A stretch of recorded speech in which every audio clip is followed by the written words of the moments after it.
This morning on Today's Tech, doctors making mouse calls. There's a growing trend in medicine, patients seeking a doctor's advice and sometimes getting treatment over the internet.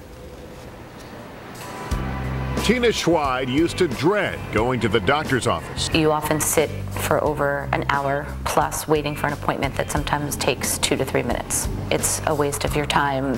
Time is a precious commodity for this expectant mom. So when Tina switched doctors a few years ago, she was surprised the wait was over.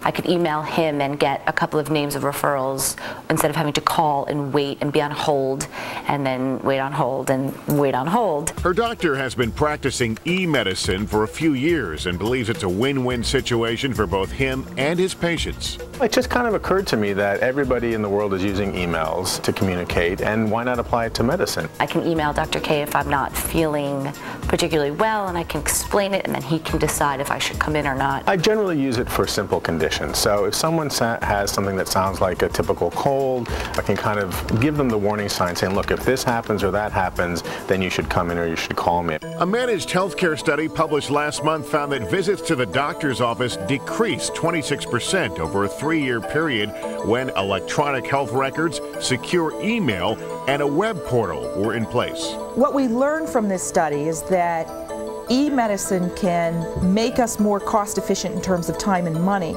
but very importantly, it gives doctors back something that they're lamenting that they lost, which is enough time to spend with really sick patients. Some new online services have popped up in an effort to provide low-cost basic healthcare consultations to those in non-emergency situations. We're taking healthcare out of the ER, out of the doctor's offices, and we're delivering healthcare in your office, your workplace, your home, hotel, or while you're traveling. Launched in the fall, Swift MD allows users to make an appointment to speak with a doctor over the phone or through online video chat. I'm not necessarily ill enough to go and see the doctor. For instance, I have asthma. I know that I can use Swift MD and that they will diagnose me based on my symptoms, call in my prescription, and all I have to do is pick up my medicine. So far, the service is only available to users in New York and New Jersey, but people like Elizabeth Sheldon love the convenience. It's 24/7. It's like having a doctor in the house.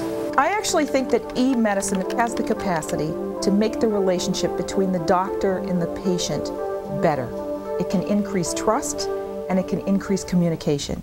And for patients like Tina, trust and communication are two symptoms of a healthy doctor-patient relationship. It's changed my feeling towards the doctor, and it has made for a much easier time both for myself and for my family. So is a digital doctor the right medicine for you? Joining us now with some more insight is Andrew Rubin, host of Healthcare Connect on Sirius Satellite Radio, and Dr. Nieca Goldberg, medical director of NYU Women's Heart Program. Good morning to both of you. Thanks so much for being with us.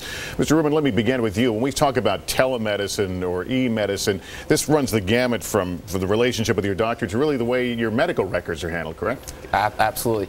It's a really exciting time in healthcare. The Obama administration is putting a lot of effort into this, taking costs out of the system, improving communication, improving quality outcomes, and what you just saw in that piece is really the first step towards getting that up and running. Right, and Dr. Goldberg, let's talk about that online relationship between a doctor and a patient. Now, it can be in a case like that where you're speaking to a general doctor or your own personal physician. How does that benefit the patient? Well, it benefits the patient and the doctor. For instance, if you have the sniffles or a cold, I'd prefer to get an email than have the patient come and infect my waiting room or me.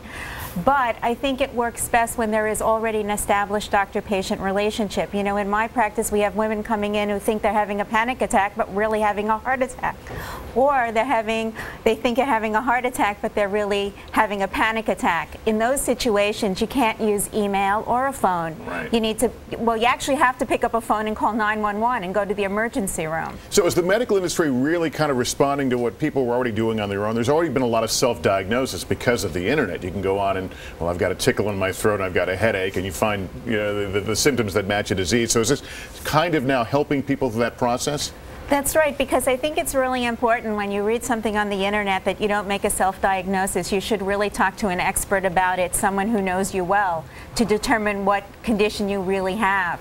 I think medicine on the internet, information on the internet is really general. It's not specific to you. And the key here is you really want to already have that established relationship with your physician. The patient and doctor should know each other. You want to make sure that the doctor knows you and knows what's happening, with your health care before you establish a Mr. Rubin, this must be a big deal, especially in rural areas where access to health care sometimes is a bit more inconvenient.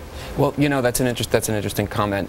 This may or may not really work in rural America because, again, you want to have that established relationship with your physician. So if it's, you don't want to race into your doctor's office to pick up a prescription, or you want to make an appointment, or you already know your doctor and you do have the sniffles that Nieca was just talking about, this may be a great way to avoid those long trips to the doctor and get some quick care.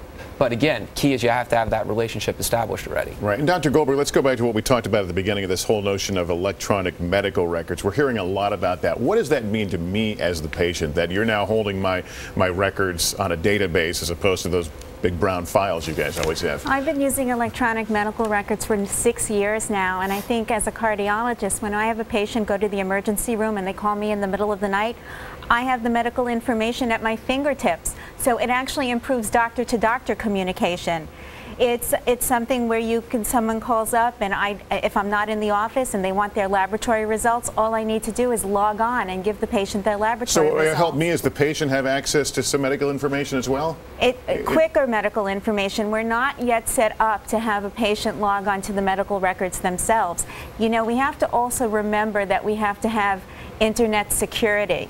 Sure. You shouldn't email your doctor with your traditional AOL or Yahoo internet accounts, and they shouldn't email you back with those same accounts because they're not secure. But the big barrier here is cost, right? I mean, it costs a lot to transfer over to electronics, doesn't it? Yeah, absolutely. A large academic medical center, with the physicians and hospital putting it together with an electronic medical record where patients can communicate with doctors with the hospital, everybody together, can cost, $100, $200 million. The Obama administration just released about $20 billion for their stimulus money to get this effort up and running. So that's a big step in the right direction.